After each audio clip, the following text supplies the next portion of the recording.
السلام علیکم ورحمۃ اللہ وبرکاتہ۔ الحمد للہ وکفا والصلاة والسلام علی من لا نبی بعد، اما بعد فاعوذ باللہ السمیع العلیم من الشیطان الرجیم من ہمزہ ونفخہ ونفثہ، بسم اللہ الرحمن الرحیم۔ وَلَنَبْلُوَنَّكُمْ بِشَيْءٍ مِّنَ الْخَوْفِ وَالْجُوعِ وَنَقْصٍ مِّنَ الْأَمْوَالِ وَالْأَنفُسِ وَالثَّمَرَاتِ وَبَشِّرِ الصَّابِرِينَ الَّذِينَ إِذَا أَصَابَتْهُم مُّصِيبَةٌ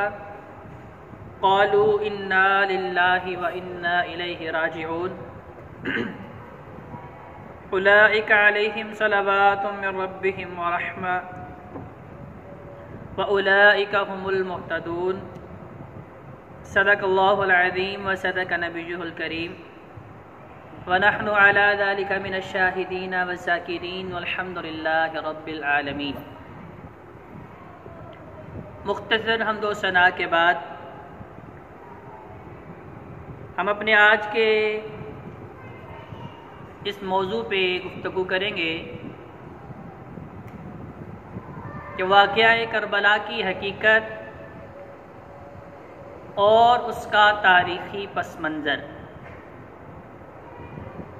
سورۃ البقرہ آیت نمبر 155 to 157 آپ کے سامنے پڑھی ہیں، جس میں اللہ رب العزت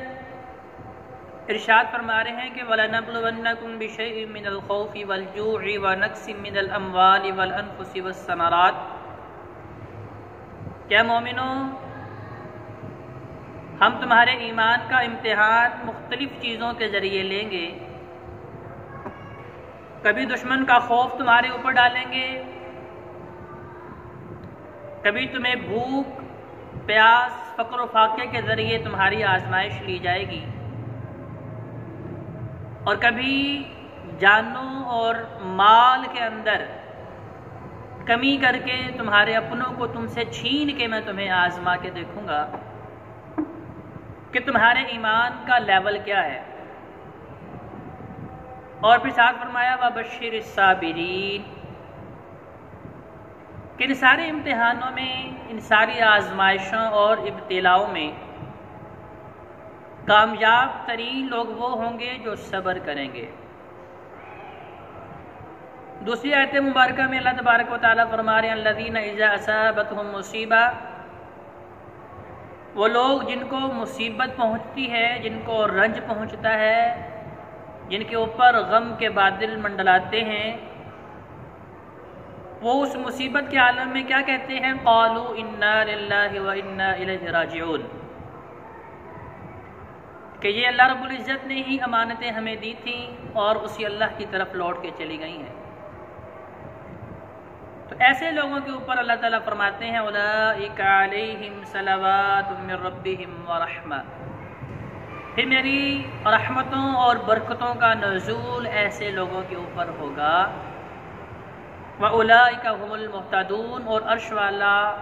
خالق و مالک فرما رہا ہے کہ یہی لوگ ہدایت والے ہیں۔ تو خواتین و حضرات، اس موضوع کو سمجھنے کے لیے تھوڑا سا میں آپ کو تاریخ کا پس منظر دکھانے کی کوشش کروں گا کہ جب نبی کریم صلی اللہ علیہ وآلہ وسلم کا وصال ہوتا ہے تو باوجود اس کے کہ عمر فاروق رضی اللہ تعالیٰ عنہ اپنی تلوار کو نیام سے نکال کے کہتے ہیں اگر کسی نے کہا کہ محمد صلی اللہ علیہ وآلہ وسلم فوت ہو گئے ہیں تو میری تلوار اس کی گردن اڑا دے گی، لیکن بالآخر انہیں بھی حقیقت کو تسلیم کرنا پڑا کہ ہم بندگی نبی کی نہیں کرتے بلکہ بندگی ہم اللہ وحدہ لا شریک کی کرتے ہیں۔ اور ابو بکر صدیق رضی اللہ تعالیٰ عنہ کی بڑی ہی جامع ترین وہ مختصر سی تقریر، جس میں انہوں نے فرمایا قرآن مجید کا وہ مقام پڑھ کے کہ جو اللہ کی بندگی کرتا ہے اللہ حی القیوم ہے، اور جو نبی علیہ السلام کی بندگی کرتا تھا تو نبی علیہ السلام آج موت کی آغوش میں سو گئے ہیں۔ اور قرآن مجید کا دوسرا مقام پڑھا کہ نبی ان کو بتا دیجئے کہ آپ سے پہلے بھی دنیا میں سے لوگ رخصت ہوتے رہے، آپ نے بھی اپنے وقت مقرر پہ جانا ہے، کیا یہ لوگ آپ کے ماننے والے آپ کے وصال کے بعد آپ کے مشن سے روگردانی کر لیں گے؟ اب یہ دو مقامات عمر فاروق رضی اللہ عنہ نے سنے تو انہوں نے فوراً اس حقیقت کو تسلیم کیا اور اپنی غلطی کو مانتے ہوئے فوراً بیٹھ گئے اور سنت رسول صلی اللہ علیہ وآلہ وسلم کے مطابق اس مصیبت کے عالم میں صبر کیا۔ ان کے بعد ابو بکر صدیق رضی اللہ تعالیٰ عنہ خلیفہ بنے، جو انتہائی نرم دل تھے، صحابہ میں سے سب سے رقیق القلب نرم دل صحابی ابو بکر صدیق رضی اللہ تعالیٰ عنہ ہیں، لیکن اسلام کی عمارت کو برقرار رکھنے کے لیے اور اسلامی تعلیمات کو قیامت کے در و دیوار تک محفوظ ہاتھوں میں پہنچانے کے لیے انہوں نے بھی تلوار اٹھائی۔ کن کے خلاف؟ مدعان نبوت کے خلاف، وہ کذاب لوگ، وہ جھوٹے لوگ جنہوں نے نبوت کا دعویٰ کیا، ان کے خلاف تلوار اٹھائی، اور وہ لوگ جنہوں نے زکوٰۃ دینے سے انکار کیا، حضرت بکر صدیق رضی اللہ عنہ کے خلاف تلوار اٹھائی۔ بالآخر وہ بھی دنیا سے رخصت ہوئے تو صحابہ کرام نے صبر کیا، کیونکہ اہل ایمان کا شیوا اور میرے نبی کی سنت اور میرے نبی کی سیرت یہ ہے کہ جب انہیں کوئی مصیبت پہنچتی ہیں تو وہ اس کے اوپر صبر کرتے ہیں، کیونکہ خوشخبری صبر کرنے والوں کے لیے۔ دوسرے نمبر پہ حضرت عمر فاروق رضی اللہ تعالیٰ عنہ خلیفہ بنے ہیں۔ اب یہ ایسا سنہری دور تھا جس کی تکلیف یہود و نصارہ کو سب سے زیادہ تھی، کیونکہ جو نشانیاں اللہ رب العزت نے اپنے محبوب پیغمبر کی اور ان کے ساتھیوں کی تورات اور انجیل کے اندر بیان فرمائی تھی کہ اشداء علی الکفار رحماء بینہم، کہ وہ کفار کے لیے بڑے سخت گیر ہیں اور اپنے ساتھیوں کے لیے مجسمہ محبت ہیں، تو اس کا عملی ثبوت حضرت عمر فاروق رضی اللہ عنہ نے یوں دیا کہ جزیرہ عرب سے باہر نکال دیا یہودیوں کو اور غیر مسلموں کو گھٹنے ٹیکنے پہ مجبور کر دیا، جس کی تکلیف یہود و نصارہ کو سب سے زیادہ تھی۔ تو اس دور میں پھر یہود و نصارہ نے، منافقین نے یہ تانے بانے بدنے شروع کر دیے، یہ سازشیں شروع کر دیں کہ کس طرح اسلامی عمارت کو کھوکھلا کیا جا سکتا ہے۔ تو پھر ابو لؤلؤ فیروز مجوسی کے ذریعے ایران کے گورنر ہرمزان نے اس عظیم عمارت کے عظیم ثبوت خلیفہ دوم حضرت عمر فاروق رضی اللہ عنہ کو شہید کروا دیا۔ لیکن اس موقع پہ بھی 22,51,000 30 کلومیٹر کے اس وسیع و عریض سلطنت کے حکمران جب دنیا سے رخصت ہوئے تو اس وقت بھی صحابہ کرام نے صبر و استقلال کا مظاہرہ کیا، چونکہ میرے نبی کی سنت یہی تھی۔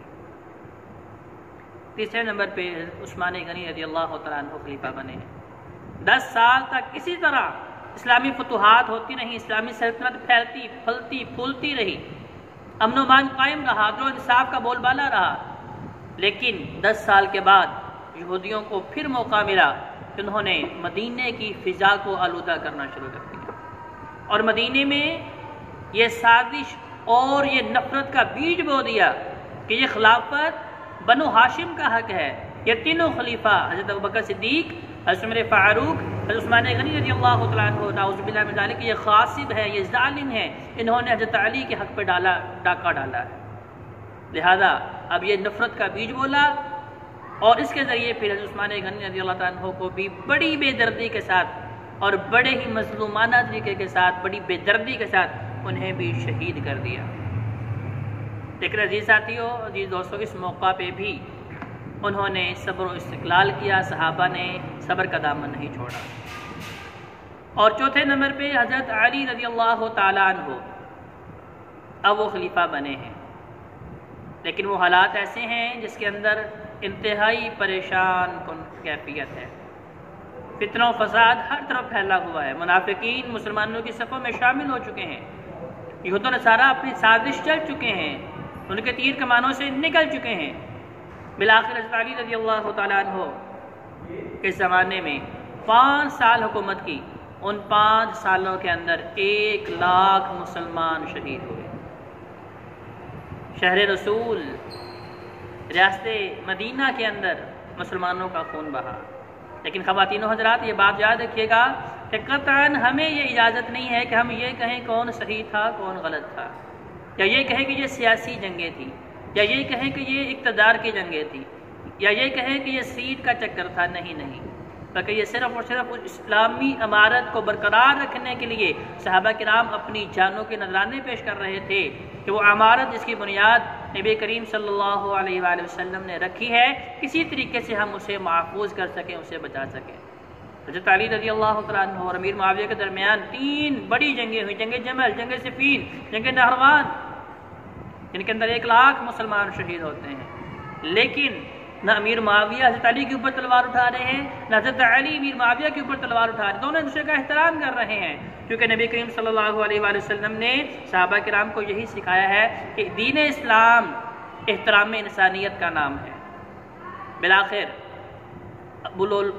عبد الرحمن ملجم کے ذریعے حضرت علی رضی اللہ تعالیٰ عنہ کو بھی شہید کر دیا جاتا ہے۔ تو گویا کہ حضرت عمر فاروق رضی اللہ عنہ کے زمانے سے لے کے حضرت علی رضی اللہ تعالیٰ عنہ کے زمانے تک یہ سازشیں ایسی اور ایسی منافقانہ جو ہے روش اختیار کی گئی جس کے ذریعے مسلمانوں کے اتفاق و اتحاد کو جو ہے توڑنے کی بھرپور کوششیں کی گئیں۔ لہذا یہ ہمارے آج کے اس لیکچر کا پہلا پارٹ تھا کہ یہ تاریخی وہ حقائق ہیں جو ہمیں پتہ ہونے چاہیے کہ وہ کون سی وجوہات اور اسباب تھے جن کی وجہ سے مسلمانوں کے اندر انتشار جو ہے وہ پیدا ہوا۔